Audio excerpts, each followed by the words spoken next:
आज का हमारा टॉपिक होने वाला है दिस सिविल वॉर। पिछले वाले क्लास में हम लोग ये देखे थे कि किस प्रकार से जो बोल्शेविक पार्टी का आइडियोलॉजी था वो बदल रहा था, लोग उसको सपोर्ट करना छोड़ रहे थे और बोल्शेविक पार्टी ने रसिया को सिंगल पार्टी कंट्री बना दिया था, है ना। उसके अलावा कोई रूल ही नहीं कर रहा था, उसको रूल करने ही नहीं दे रहा था, यानी कि उसको आगे बढ़ने ही बोल्शेविक पार्टी नहीं दे रहा था। तो यहाँ से हम लोग ये कह सकते हैं कि बोल्शेविक पार्टी का धीरे धीरे जो सपोर्ट था वो रसिया में गड़बड़ाने लगा था। भले ही वो पावर में था लेकिन लोग अब उसको नफरत करने लगे थे क्योंकि उनके दिमाग पे जो है ना घमंडपन आ गया था, ठीक है। लेकिन यहाँ पे सिविल वॉर क्या होता है, देखो सिविल वॉर का मतलब हम पहले बता देते हैं क्या होता है। जब एक ही कंट्री के अंदर दो या दो से ज़्यादा ग्रुप ऑफ पीपल आपस में लड़ने लगे उसी को हम लोग कहते हैं सिविल वॉर। जैसे सपोज मान लीजिए हमारा ये भारत है, एक सिंगल कंट्री है भारत, ठीक है। लेकिन इसी में यदि दो पॉलिटिकल पार्टी के बीच में लड़ाई हो जाए, है ना, दंगा फसाद वाला, गोली बारूद ये सब चलना शुरू हो जाए एक बीजेपी और कांग्रेस के बीच में, सपोज कीजिए, ठीक है। तो इस सिचुएशन को हम लोग कहेंगे सिविल वॉर। क्या कहेंगे?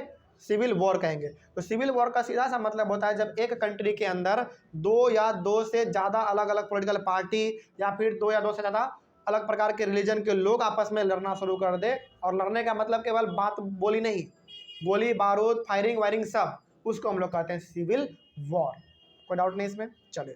तो रसिया में एक समय ऐसा भी आया था जब सिविल वॉर छिड़ गया था, है ना, यानी कि वहाँ के पार्टी अपने आप में लड़ रहे थे, गोली बारूद ये सब चला रहे थे। क्या क्या हुआ, कैसे हुआ, देखिए ध्यान से। When the Bolshevik party ordered land redistribution, the Russian army began to break up because most soldiers were peasants and they wished to go home for the land redistribution। देखिए आपको मालूम है कि बोल्शेविक पार्टी वाले लोगों ने क्या कह दिया था, पिछले वाले क्लास में याद कीजिए। पिछले वाले क्लास में बोल्शेविक पार्टी वाले लोगों ने किसानों को ये आदेश दे दिया था कि जाओ जितने भी नोबिलिटी के ज़मीन है, लैंड है, उन सब पे अपना कब्जा जमा लो। ये कहा था कि नहीं? पिछले वाले क्लास में हम लोग डिस्कस कर चुके हैं। तो जब बोल्शेविक पार्टी ने ये आदेश दिया कि जाओ जितना भी तुम्हारे पास ज़मीन है, जितने भी राजा लोगों के पास ज़मीन है, उन सारे ज़मीन को हथिया लो और उसको जो है ना आपस में रीडिस्ट्रीब्यूट कर लो। मतलब कि जिसको ज़रूरत ज़्यादा है वो ज़्यादा ज़मीन ले लेगा और जिसको ज़रूरत कम है वो कम ज़मीन लेगा। जब ऐसा बोल्शेविक पार्टी वाले लोगों ने कहा, वैसे ही रशियन आर्मी जो है ना ब्रेक होने लगा। समझना मेरे बात को ध्यान से, यहाँ पे समझिएगा। जैसे ही बोल्शेविक पार्टी वाले लोगों ने कहा कि लैंड को कब्जा कर लो, किसानों को कहा था हालांकि कि जाओ जितने भी ज़मीन है उसको कब्जा कर लो, पहला बात, और दूसरा बात अपने आप में रीडिस्ट्रीब्यूट कर लो। वैसे ही इसी बात को सुनते हुए रसिया में जितने भी आर्मी थे वो सब के सब अपने आर्मी को छोड़ के अपने गांव की तरफ भागने लगे। क्यों भागने लगे? Because most soldiers were peasants and they wished to go home for the land redistribution. वो आर्मी को छोड़ के इसलिए गांव भागने लगे क्योंकि गांव में क्या होने वाला था, लैंड रीडिस्ट्रीब्यूट होने वाला था। और जितने भी आर्मी थे उसमें मोस्ट ऑफ द आर्मी हमारे कौन थे? पीजेंट्स थे। तो उनको भी लगा कि भाई हम भी अपने गांव जाएंगे तो हमको भी ज़मीन मिल जाएगा। आर्मी में रहेंगे तो आर्मी में केवल तनख्वाह मिलेगा, सैलरी मिलेगा, लेकिन वहाँ जाएंगे तो हमारे फैमिली को ज़मीन मिल जाएगा। तो वो लोग आर्मी को छोड़ के अब कहाँ आने लगे? अपने गांव आने लगे ताकि उनको ज़मीन भी रिडिस्ट्रीब्यूट हो जाए, उनको ज़मीन मिल जाए, ठीक है। आगे, now the Bolshevik socialist liberals and supporters of autocracy wanted revolt against the Bolshevik party. अभी देखो, अभी फिलहाल हमारे रसिया में यानी कि पावर में कौन है बताइए? पावर में कौन है रसिया में? बोल्शेविक पार्टी, है ना। उसके बाद आगे, तो अभी फिलहाल हमारे रसिया में जो है ना यानी कि पावर में यदि कोई है तो वो हमारा बोल्शेविक पार्टी है, और वो भी गलत तरीके से पावर में है ना। लेकिन यहाँ पे अब होता क्या है ना, जो नॉन बोल्शेविक सोशलिस्ट है, नॉन बोल्शेविक सोशलिस्ट का मतलब जो बोल्शेविक पार्टी को सपोर्ट नहीं करते हैं, पहला ये। दूसरा लिबरल्स। अच्छा, लिबरल्स कौन लोग थे? जो कि बदलाव चाहते थे, है ना। लेकिन अच्छा देखो, बोल्शेविक पार्टी भी बदलाव चाहता था, लिबरल्स लोग भी बदलाव चाहते थे, लेकिन क्या बोल्शेविक पार्टी में अब जरा सा भी बदलाव का भाव दिख रहा है क्या? नहीं, वो गलत तरीके से रूल करना अब शुरू कर चुका है ना। तो जो लिबरल्स लोग थे वो भी, नॉन बोल्शेविक वो भी, और जो ऑटोक्रेसी को सपोर्ट करते थे यानी कि जो राजा महाराजा वाले सिस्टम को सपोर्ट करते थे, वो सारे के सारे लोग अब क्या चाहते हैं? बोल्शेविक पार्टी के खिलाफ लड़ाई लड़ना चाहते हैं। समझिएगा मेरे बात को यहाँ पे ध्यान से। अभी फिलहाल रसिया में बोल्शेविक पार्टी पावर में है, लेकिन बोल्शेविक पार्टी को जो सपोर्ट नहीं करते यानी कि नॉन बोल्शेविक, लिबरल्स और ऑटोक्रेसी, ऑटोक्रेसी का मतलब जो कि राजा महाराजा वाले सिस्टम को ही चाहते हैं, ये सारे के सारे लोग अब एकजुट हो रहे हैं और बोल्शेविक पार्टी के खिलाफ लड़ाई लड़ना चाह रहे हैं। क्यों मालूम है? क्योंकि बोल्शेविक पार्टी भी पहले बदलाव चाहता था, लेकिन अब ये बदलाव नहीं चाहता है, बल्कि ये गलत तरीके से रसिया को रूल कर रहा है ना। तो इसको बदलने के लिए, बोल्शेविक पार्टी के खिलाफ लड़ाई लड़ने के लिए ये सारे लोग एकजुट हो रहे हैं और इसके खिलाफ अब ये लड़ाई लड़ने वाले हैं, ठीक है। लेकिन आगे क्या हुआ देखो, there leaders moved to South Russia and organized troops to fight the Bolshevik. यहाँ पे बोल्शेविक को दी रेड्स कहा गया है। बोल्शेविक को उस समय पे ना दी रेड्स के नाम से जाना जाता था, ठीक है। तो यहाँ पे ये सारे के सारे लीडर्स, नॉन बोल्शेविक के लीडर, लिबरल्स के लीडर्स और ऑटोक्रेसी के लीडर्स, ये सारे के सारे लोग इकट्ठा होते हैं और ये लोग रसिया के किस पार्ट में जाते हैं? साउथ वाले पार्ट में जाते हैं और वहाँ पे ये लोग ऑर्गेनाइज करते हैं ट्रूप्स, यानी कि गोला बारूद, बंदूक, ये सब को वो इंतजाम करते हैं। किसके लिए इंतजाम कर रहे हैं? बोल्शेविक वालों के लिए, कि आएंगे वो लोग, इसके दर से हम लोग हमला करना शुरू कर देंगे, ठीक है। लेकिन आगे क्या हुआ देखो, ड्यूरिंग 1918 एंड 1919 द ग्रीन्स मतलब यहाँ पे है सोशलिस्ट रेवोल्यूशनरी, एंड वाइट्स का मतलब यहाँ पे है tsarist, controlled most of the Russian empire. देखो अब ना यहाँ पे आपके सामने दो नया वर्ड इस्तेमाल हो गया, पहला ग्रीन्स और दूसरा वाइट्स, है ना। तो ग्रीन और वाइट्स यदि ज़्यादा समझ में नहीं भी आए ना, तो सिंपली ये समझिए कि जो बोल्शेविक पार्टी को सपोर्ट नहीं करते थे वो लोग हैं यहाँ पे बेसिकली, ठीक है। तो जो बोल्शेविक पार्टी को सपोर्ट नहीं करते थे उनको यहाँ पे कहा गया है ग्रीन्स और वाइट्स, ठीक है। तो 1918 और 1919 तक जो है ना, यहाँ पे ग्रीन्स और वाइट्स का कब्जा अधिकतर हो चुका था। अब आपके मन में सवाल आ रहा होगा कि सर रसिया में तो बोल्शेविक पार्टी का कंट्रोल है, लेकिन फिर यहाँ पे नॉन बोल्शेविक का कैसे कब्जा हो गया अधिकतर, आधा से ज़्यादा एम्पायर पे? देखो यहाँ पे बात हो रहा है 1918 और 1919 का, ठीक है। इस वक्त तक ना, इसके पहले तक आप कह सकते हैं, जब याद कीजिए जब बोल्शेविक पार्टी ने जर्मनी के साथ ट्रीट जब उन्होंने साइन किया था, उस समय पे क्या डेट था? 1918 था, है ना। उस समय के बीच में ना इनको मौका मिल गया था पूरे रसिया पे कब्जा करने का। किसको? नॉन बोल्शेविक को। तो यहाँ इनका भी कब्जा था कुछ हिस्सों पे, और कुछ हिस्सों पे बोल्शेविक पार्टी का भी कब्जा था, ठीक है। तो ये चीज़ यहाँ पे था। लेकिन यहाँ पे आपको जो याद रखना है वो ये याद रखना है कि नॉन बोल्शेविक वाले लोग, लिबरल्स वाले लोग और ऑटोक्रेसी वाले लोग पूरी तरीके से बोल्शेविक पार्टी के खिलाफ लड़ाई लड़ने के लिए तैयार थे, ठीक है। और लड़ाई कहाँ पे ये लोग सबसे पहले लड़ना चाहते थे? साउथ रसिया में, जहाँ पे जाके ये लोग पूरी तरीके से गोला बारूद इकट्ठा कर चुके थे, ठीक है। और यहाँ पे जो तीन इंपॉर्टेंट टर्म्स के बारे में आपसे पूछा जाएगा कि दी रेड्स किसको कहा जाता था? तो बोल्शेविक को कहा जाता था। और ग्रीन किसको कहता था?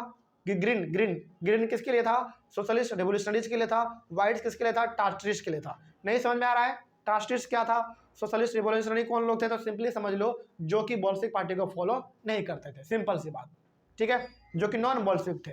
आगे they were supported by the French, American, British and Japanese troops. और ये सारे के सारे लोग जो बोल्शेविक पार्टी के खिलाफ ट्रूप्स इकट्ठा कर रहे हैं, उसके खिलाफ लड़ाई लड़ने का जो षड्यंत्र रच रहे हैं, इन सबको अलग अलग कंट्री के लोगों ने भी सपोर्ट किया। सोचो कौन कौन लोग?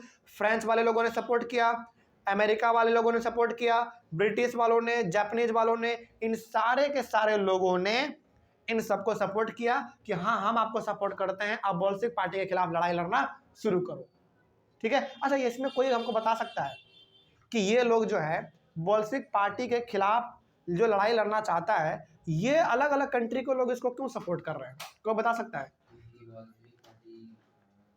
क्योंकि देखो, हाँ रीजन बिल्कुल सही है, हालांकि अगले लाइन में रीजन भी यहाँ पे लिखा हुआ है। देखो, as the troops and the Bolshevik fought a civil war, looting, robbery, violence, kidnapping and famine became common. लेकिन यहाँ पे ना ये तो अलग सा चीज़ लिख दिया गया पहले बात में, लेकिन हम यहाँ पे एक चीज़ क्या बताना चाहते हैं। देखो, बोल्शेविक पार्टी के खिलाफ जो यहाँ पे लड़ाई लड़ना चाहते थे ये सारे लोग मिल के, इसको फ्रेंच, अमेरिकन, ब्रिटिश और जापानीज लोग इसलिए सपोर्ट कर रहे हैं क्योंकि ये नहीं चाहते हैं कि बोल्शेविक पार्टी वाला एक बदलाव लाए रसिया में। वो वही सिस्टम चाहते हैं जो कि राजा महाराजा वाला पहले सिस्टम था, इसीलिए ये लोग यहाँ पे सपोर्ट कर रहे हैं। ठीक है, आगे। लेकिन जब ये सिविल वॉर चल रहा था, इस समय पे रसिया में लूटिंग यानी कि लूटना, किसी के घर को लूट लेना, उसके जगह जमीन को लूट लेना, डकैती कर लेना, किसी को मार पीट देना, किडनैपिंग कर लेना और भुखमरी सबसे बड़ा समस्या, ये समस्या उस समय पे कॉमन था सिविल वॉर के दौरान। ये सारा चीज़ आपसे पूछा जाएगा तो आप इस चीज़ को लिखिएगा। उसके बाद लिखा हुआ है supporters of private property among whites took harsh steps with peasants who had seized land। अब यहाँ पे जरा इस बात को समझो, क्या कहा गया यहाँ पे कहा गया है कि जो लोग प्राइवेट प्रॉपर्टी को सपोर्ट करते थे, पीछे आराम से सुनना, मेरा ध्यान है उधर, ये नहीं समझना कि ध्यान नहीं है, ठीक है, तो आराम से सुनो पहले।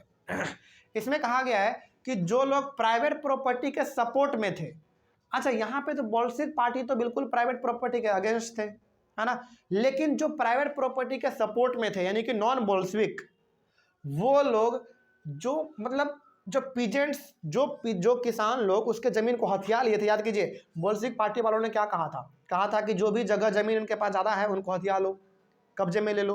तो इनके सारे जमीन प्रॉपर्टी को हथिया लिया था पीजेंट्स वालों ने, लेकिन बाद में इन लोगों ने एकदम भयंकर रूप से बदला लिया। इन्होंने उसी किसान से, जिस किसान ने इनके जमीन को हथियाया था, उसी किसान के साथ इन सारे लोगों ने बहुत गंदा व्यवहार किया। कौन लोग? जो प्राइवेट प्रॉपर्टी को सपोर्ट करते थे, ठीक है, यानी कि नॉन बोल्शेविक। तो नॉन बोल्शेविक वाले लोगों ने किसान लोगों के साथ बहुत गंदा व्यवहार किया और अपने जमीन को वापस ले लिया, जो हथियाया था ना जमीन, उसको वापस ले लिया। ठीक है, वही चीज यहां पे लिखा हुआ था। उसके बाद such actions lead to the loss of popular support for the non Bolshevik. लेकिन ये जो नॉन बोल्शेविक वाले लोग कर रहे थे किसानों पे, तो जो अत्याचार करके लैंड वो अपना वापस ले रहे थे, इस कारण से नॉन बोल्शेविक का सपोर्ट भी धीरे धीरे घटने लगा। मतलब यहाँ पे देखो, ना ही अब बोल्शेविक पार्टी वाला सपोर्ट कर रहा है कोई उसको, ना ही नॉन बोल्शेविक वाले को सपोर्ट कर रहा है। अच्छा, यहाँ पे ना रीजन भी हो सकता है, बोल्शेविक पार्टी के लोगों को लोग सपोर्ट क्यों नहीं करना चाहते हैं, क्योंकि उनका आइडियोलॉजी पहले कुछ और था, वो कुछ और कर रहा है, अब उनका सपोर्ट कम होने का रीजन ये था। लेकिन जो नॉन बोल्शेविक था उसका सपोर्ट कम क्यों हो रहा था? उसका सपोर्ट कम इसलिए हो रहा था क्योंकि जो पीजेंट्स लोगों के साथ उन्होंने किया गंदा व्यवहार, उनको मारा पीटा और अपने जमीन को जिस तरीके से उन्होंने वापस लिया वो बहुत गंदा था, है ना। तो इस वजह से उनका भी सपोर्ट धीरे धीरे घटने लगा। तो जो बोल्शेविक पार्टी के लोग थे और जो नॉन बोल्शेविक भी थे, उन दोनों का सपोर्ट अब रसिया में धीरे धीरे घटने लगा था। ठीक है, क्योंकि दोनों गलत तरीके से काम कर रहा था, दोनों एक दूसरे को मारने के लिए एकदम पूरी तरीके से आतुर था। ठीक है, लेकिन आगे क्या हुआ देखो। By June 1920 the Bolsheviks controlled most of the Russian empire. लेकिन कितना भी था तो बोल्शेविक पार्टी वाला जो था बहुत ही पावरफुल था, क्योंकि उसमें सबसे बड़ा लीडर कौन था? Vladimir Lenin. और वो एकदम बार बार अपन अलग अलग बुद्धि लगा के अलग अलग तरीके से वो अटैक करता था, है ना, षड्यंत्र वो रचते रहता था। तो यहाँ पे जनवरी 1920 आते तक रसिया के अधिकतर हिस्सों पे बोल्शेविक पार्टी वालों का कब्जा हो चुका था। क्या? फॉर्मर मतलब पहले वाला। ठीक है, तो रशियन एम्पायर पे उनका कब्जा आधा से ज्यादा जगहों पे बोल्शेविक पार्टी का कब्जा हो चुका था। हाँ, गलत तरीके से उन्होंने कब्जा किया था वो अलग चीज है, लेकिन कब्जा हो चुका था। ठीक है, they succeeded due to cooperation with non-Russian nationalities and Muslim jihadists। अब वो बोल्शेविक पार्टी वाले लोग रसिया के अधिकतर जगहों पे कंट्रोल इसलिए कर पाए क्योंकि रसिया के जो बगल वाले कंट्री के लोग थे, वो लोग भी बोल्शेविक पार्टी को सपोर्ट कर रहे थे। पूरा नहीं, लेकिन फिर भी हल्का फुल्का सपोर्ट कर रहे थे, इसीलिए इनको और सपोर्ट मिलता चला गया बगल वाले कंट्री से, और ये आगे बढ़ता चला गया। इसी वजह से इसका रीजन ये हुआ, इसका परिणाम ये निकला कि बोल्शेविक पार्टी का most of the Russian empire पे कंट्रोल हो गया। ठीक है, आगे मोस्ट नॉन रशियन नेशनलिटीज का मतलब जो कि रसिया के नहीं थे, जो कि अगल बगल वाले कंट्री के लोग थे, were given political autonomy in the Soviet Union यानी कि USSR, the state the Bolsheviks created from the Russian empire in December 1922। अब देखो, रसिया के बगल बगल वाले कंट्री के जो लोग थे उन सब ने बोल्शेविक पार्टी को कब्जा करने में मदद किया। तो बोल्शेविक पार्टी का भी तो कुछ कर्तव्य बनता है कि हम भी इसके लिए कुछ करके दें, है ना। तो बोल्शेविक पार्टी वाले लोगों ने क्या किया, बोल्शेविक पार्टी वाले लोगों ने जो रसिया के बगल बगल वाले कंट्री के लोग थे उनको रसिया में जगह दे दिया कि हाँ तुम यहाँ पे आके रह सकते हो, अपना राजनीति कर सकते हो, ठीक है। और उन्होंने कहाँ पे जगह दिया, सोवियत यूनियन में यानी कि यूएसएसआर में।